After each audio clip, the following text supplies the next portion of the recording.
Bonjour monsieur. Bonjour Franck Abel. Dans votre livre Libre réflexion sur la peine de mort, vous écrivez, deux points, je vous cite, l'abolition est sainte et Badinter fut son prophète.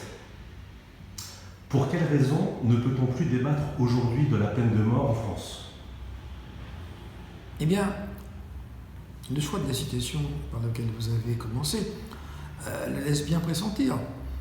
Parce que l'abolition est maintenant une chose sainte, elle est de nature religieuse, d'une religion qui n'est pas une religion classique, d'une religion qui est néanmoins véritablement une religion politique, comme certains auteurs le disent, une religion séculière comme d'autres auteurs le disent, tel Raymond Aron, mais c'est bel et bien une religion, la religion des droits de l'homme. L'abolition de la peine de mort est devenue un des dogmes de la religion des droits de l'homme, et de ce fait, tout est fait pour empêcher qu'on puisse remettre en cause un dogme fondamental de nature religieuse, de nature sacrée. Et pour essayer de parler de la peine de mort, essayer de parler de la peine de mort aujourd'hui, c'est très très aléatoire. La plupart des grands médias n'accueilleront pas volontiers un discours qui défendrait la légitimité de la peine de mort. Il fonctionnerait automatiquement une sorte d'autocensure qui, de manière feutrée mais bien réelle, vous fermerait la porte. Alors, des médias moins importants vous accueilleront, mais il faut bien se rendre compte qu'ils n'auront pas la résonance sociale qu'ont les très grands médias. Donc en définitive, tout est fait pour verrouiller ce débat. Et regardez ce qui se publie sur la peine de mort depuis 40 ans. Il se publie à peu près exclusivement des livres qui expliquent combien ça a été merveilleux d'abolir la peine de mort et qui, en France tout au moins, sont des livres écrits à la gloire de Robert Badinter. Robert Badinter qui a de grandes qualités, mais dont il n'est pas prouvé que son action d'abolition de la peine de mort soit favorable aux intérêts réels de la société. Moi, j'aurais tendance à considérer, au contraire, que l'abolition de la peine de mort, quoi qu'on en ait dit, n'est pas un progrès majeur de civilisation, que c'est au contraire un recul de civilisation, puisque l'État renonce à une des fonctions majeures, je dirais même peut-être à la fonction majeure pour laquelle il existe depuis des millénaires, depuis l'Égypte antique, au moins, qui est d'assurer la sécurité des innocents. Et en abolissant la peine de mort, on fait passer la vie des criminels avant la vie des innocents. Et ça, c'est une rupture du pacte social. Si, à supposer qu'il y ait un pacte social, c'est une image, mais en tout cas, c'est quelque chose qui décourage le citoyen d'avoir confiance dans la justice de son pays. Le sujet de la peine de mort évoque forcément le dernier jour d'un condamné de Victor Hugo.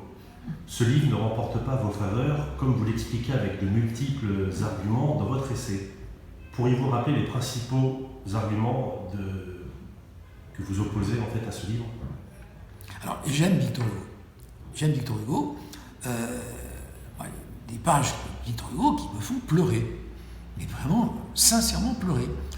Et en même temps, alors, quand j'étais enfant, je ne me rendais pas compte, mais plus les années ont passé, plus j'ai pris conscience du fait que Victor Hugo est un immense poète, mais très souvent il raisonne faux. Et que quand il veut jouer au prophète politico-social, il raisonne très souvent faux.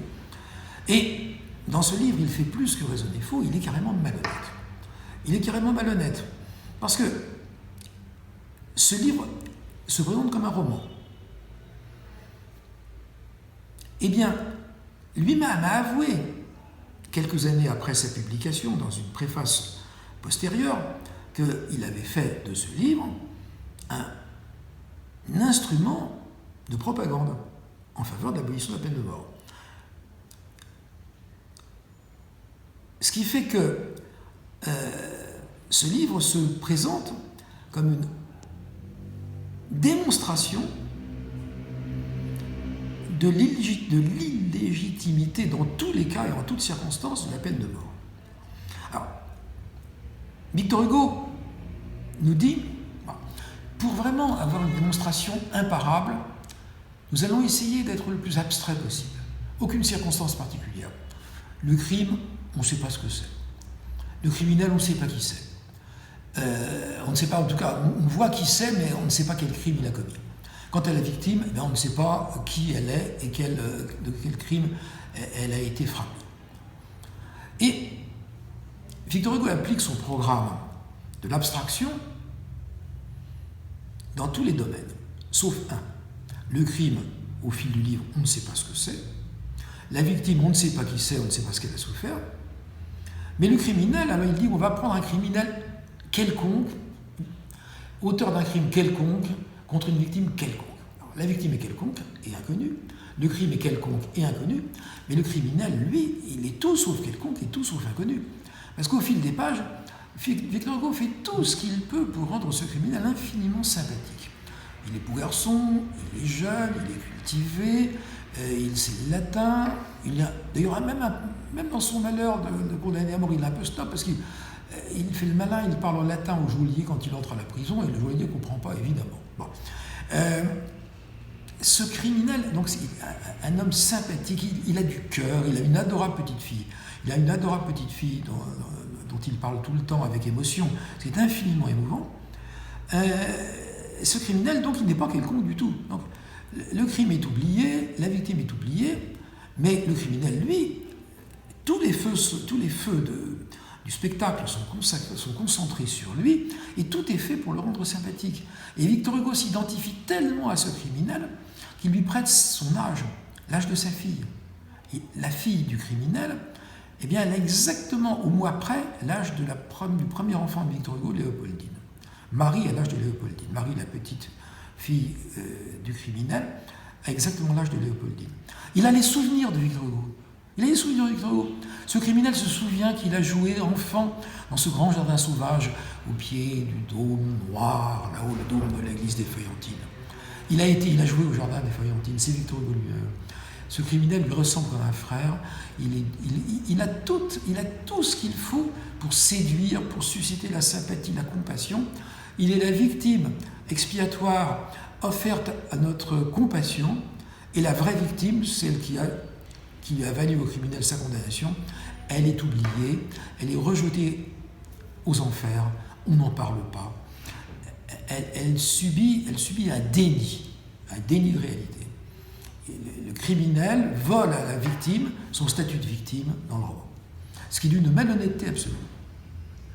Moi j'ai une question qui me paraît très importante. Dans quel cas sera appliquée la peine de mort si elle venait être remise en place? Quels sont les cas où on pourrait l'appliquer? Écoutez, je n'ai pas envisagé de manière concrète dans ce livre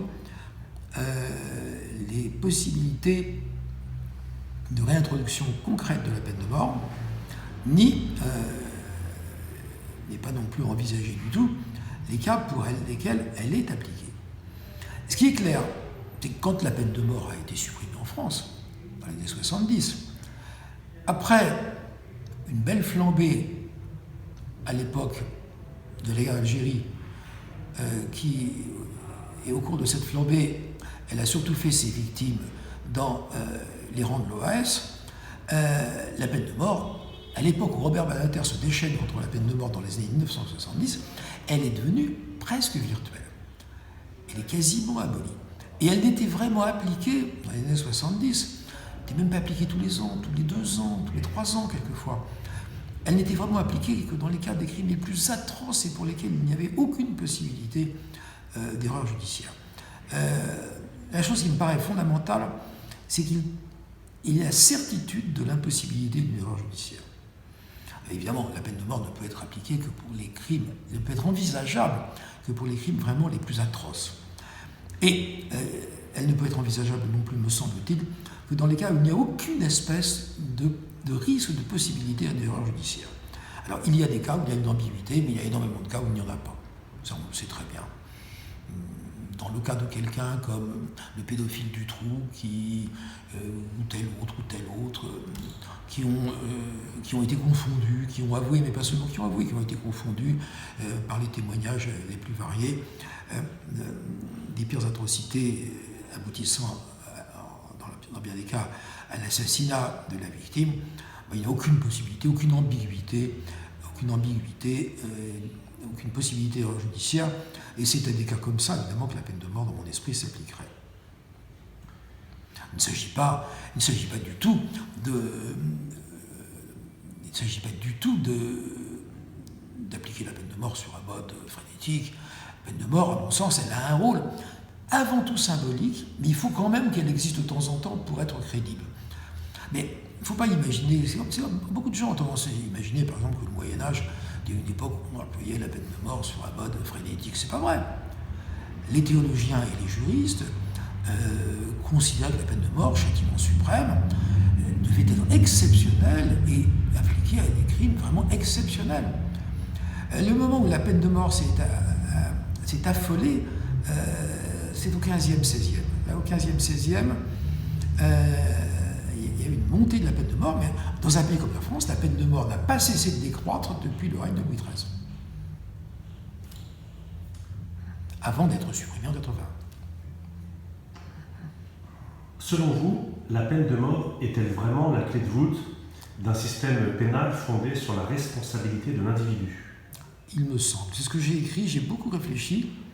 Il me semble, et ça me paraît être un argument majeur en faveur de la peine de mort.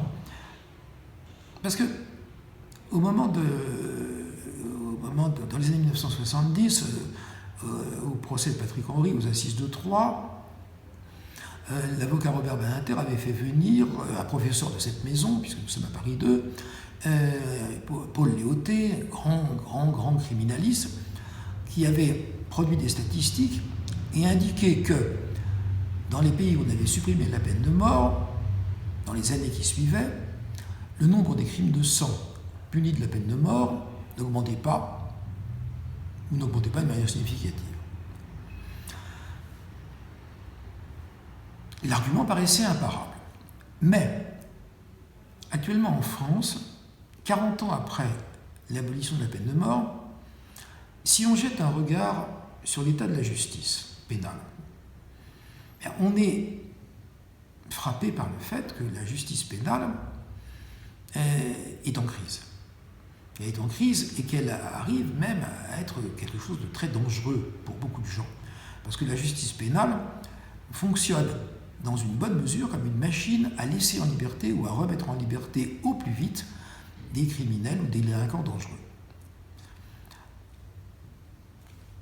Difficulté, des gens qu'on laisse en liberté parce que les règles procédurales font que finalement les conditions de l'incarcération ne sont pas remplies et le juge est obligé, les délais étant passés par exemple, de mettre en liberté telle personne parce qu'un délai a été oublié, parce que ceci, parce que cela.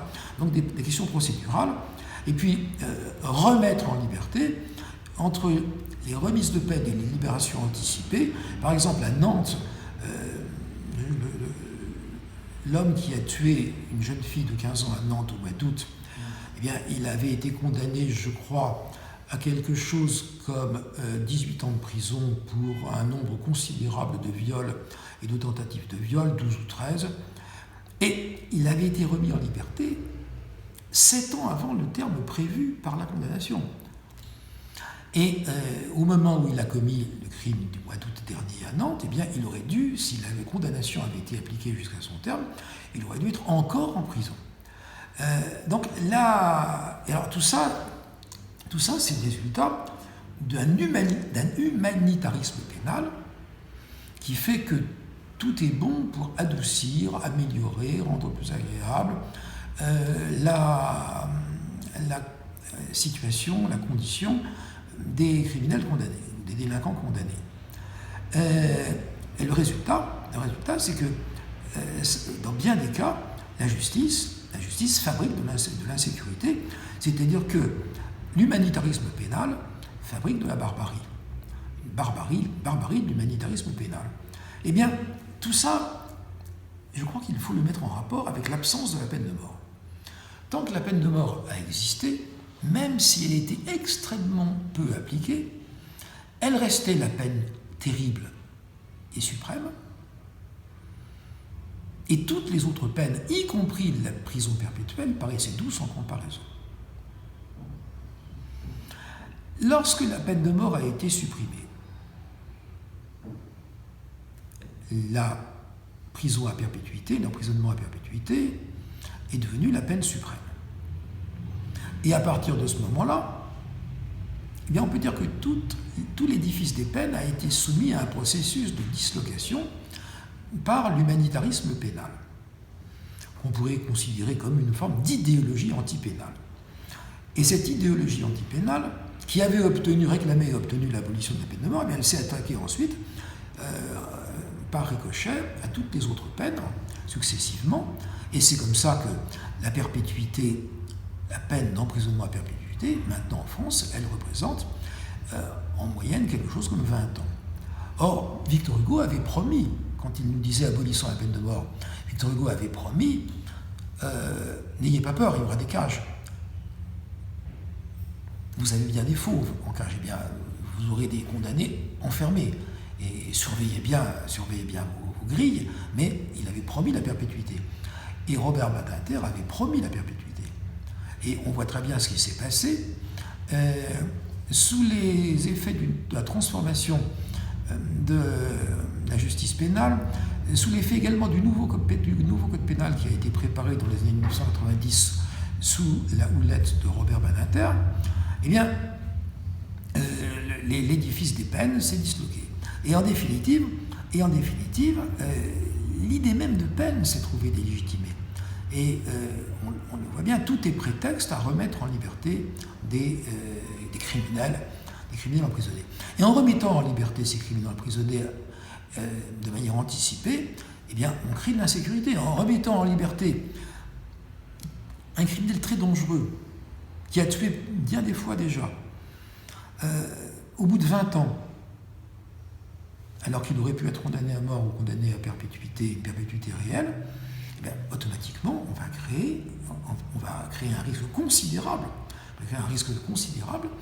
C'est comme si on lâchait un lion en Normandie. Alors, justement, aujourd'hui vous dites que la perpétuité à 20 ans n'est plus bonne, vous parlez des remises de peine, mais est-ce qu'on ne pourrait pas vous dire le contraire? C'est-à-dire que pour contrer la peine de mort et les idées de remise de peine, etc., est-ce qu'on ne pourrait pas envisager une perpétuité ou alors des peines vraiment incompressibles de 30 ou 40 ans? En mettant ça en place, on n'aurait plus besoin de remettre la peine de mort au goût du jour. Écoutez, je pense que sur un plan strictement logique, vous avez infiniment raison. Je me suis moi-même 100 fois posé la question. Mais regardez ce qui s'est passé. Relisez ce qu'ont écrit les journalistes, les pénalistes qui ont critiqué la perpétuité, l'inhumanité. Et la perpétuité, j'ai encore les coupures de presse, la perpétuité, donc c'est inhumain, 30 ans c'est inhumain, même 20 ans c'est inhumain, même 15 ans c'est inhumain. La vraie perpétuité, la perpétuité vraiment réelle, elle n'est possible à mon sens que si on conserve la peine de mort même sur un mode presque uniquement symbolique dans le système pénal. Il ne faut pas se dissimuler qu'aux États-Unis, si la peine de mort résiste, si la perpétuité réelle résiste, comment voulais-je dire, c'est parce qu'il y a la peine de mort. Et il ne faut pas oublier non plus que ça c'est un autre sujet, que si la peine de mort reste aux États-Unis, c'est parce que les États-Unis sont restés un peuple religieux et chrétien. Justement, on parle de la chrétienté. Dans une optique chrétienne, ou on va dire humaniste, laisser une personne dans une prison pendant plusieurs dizaines d'années permettrait, selon les cas, aux coupables de réellement se racheter afin qu'ils méditent de longues années sur les conséquences de ces actes. Ça éviterait par exemple les conversions émotionnelles ou peu sincères à quelques minutes de leur exécution, comme on voit parfois dans les films. Qu'est-ce que vous en pensez de ce point-là? Alors, sur un plan, d'un point de vue chrétien, vous voyez, une de mes vieilles amies qui était professeure d'histoire du droit à la faculté de droit de Rennes, qui s'appelait Marie-Yvonne Crépin, qui nous a quittés cette année à la suite d'une terrible maladie, avait étudié de manière très très intéressante l'application de la peine de mort en Bretagne dans les années 1770-1780. Et elle nous expliquait, les archives lui ont montré que quand une population est religieuse et chrétienne, eh bien, la peine de mort rentre tout à fait dans la logique religieuse des sentiments de la population et également fonctionne dans l'intérêt de la société. Car que se passait-il? Vous aviez des gens qui étaient donc des criminels, qui avaient été torturés, parce qu'on était avant l'abolition de la torture judiciaire. Ils avaient eu la question, ce qu'on appelle la question. Ils avaient été torturés et ils n'avaient rien avoué. Ils n'avaient rien avoué. Et on allait procéder à leur exécution. Et alors là, ces gens se rendaient compte qu'ils allaient comparaître devant leur Créateur. Et à l'idée de comparaître devant leur Créateur, ils voulaient comparaître l'âme propre. Et la conversion, elle avait lieu là. Elle était intense. Ces gens mouraient réconciliés avec Dieu et avec eux-mêmes. Et à ce moment-là, ils avouaient des choses, non seulement les choses dont ils étaient accusés, mais ils avouaient des crimes dont la justice n'avait même pas l'idée. La justice n'avait même pas l'idée de leur imputer. Et pour paraître propres devant leur Créateur, eh bien, ils sauvaient des innocents. Car grâce à ces aveux de mort, grâce à ces testaments de mort, il y a des gens qui étaient aux galères et qu'on libérait. Ça, c'est une chose assez extraordinaire. Donc pour vous, en fait, d'après ces études, c'était des vraies conversions Ah, évidemment. C'était un retour sur soi, une volonté de se laver l'âme avant de comparaître devant Dieu. Une autre question moi, qui m'intéresse, c'est-à-dire qu'aujourd'hui, vous faites le rapport entre le peuple religieux et, par exemple, les États-Unis, qui est encore un peuple religieux. Bon, ça sera encore à déterminer. Les Français, a priori, ne le sont plus. C'est-à-dire que, est-ce que cette idée de justice, notamment en France, elle n'est pas forcément liée à la religion chrétienne? Non. Est-ce que dans l'absolu, non, vous avez raison. Parce que la religion chrétienne n'a pratiquement jamais, à quelques auteurs près, pendant des temps extrêmement limités, la religion chrétienne n'a jamais condamné la peine de mort. Le Christ n'a jamais condamné la peine de mort. La Bible, avant lui, n'avait jamais condamné la peine de mort. L'Évangile, il n'y a pas de condamnation de la peine de mort. Il y a même, dans un certain passage de l'Évangile, que je n'ai pas cité dans ce livre, il y a même une prise en compte par Jésus de l'existence de la peine de mort qui ne condamne pas. Et ensuite, l'Église, pendant 2000 ans, avant le pape François, l'Église pendant 2000 ans a considéré que la peine de mort était une prérogative licite de l'État. Et, comme vous le savez, le pape a été chef d'État pendant 1000 ans. Et bien pendant 1000 ans, l'État pontifical avait des tribunaux criminels qui appliquaient la peine de mort. Et le pape Pie IX, le pape Pie IX, qu'est-ce que je raconte? Le pape Pie IX a, juste avant de perdre son pouvoir temporel, eh bien, il a laissé s'appliquer la peine de mort de manière très consciente et délibérée, parce que à la fin des années 1860, le royaume de Sardaigne, qui était devenu le royaume d'Italie, le pape n'avait plus que Rome et les environs de Rome gardés par les troupes françaises, par les zouaves pontificaux. Le roi d'Italie aurait été bien content de récupérer Rome comme capitale et de ne plus être obligé de se contenter de Florence et du Palazzo Pitti. Eh bien, donc le gouvernement italien avait organisé en sous-main un attentat à Rome, un attentat spectaculaire qui aurait permis au gouvernement italien d'intervenir pour mettre fin au désordre. Des terroristes, il faut bien les appeler des terroristes artificiers avaient installé des bombes dans la caserne précisément des zouaves pontificaux à côté du palais Saint-Ange, qui devait faire sauter la caserne et faire des centaines de morts parmi les soldats français, parmi les zouaves pontificaux.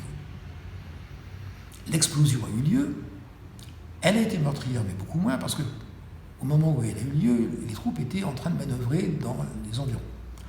Et il y a eu 20 ou 30 morts seulement, au lieu des 300 ou 400 qu'il aurait pu y avoir, il y avait 20 ou 30 morts seulement qui étaient tous italiens et qui appartenaient à la musique militaire des oeuvres pontificaux. Les terroristes ont été identifiés, jugés, condamnés à mort. Et leurs avocats ont déposé des recours en grâce et le pape a refusé la grâce. Il n'a pas été gêné en tant que chef d'État, mais non pas en chef d'Église.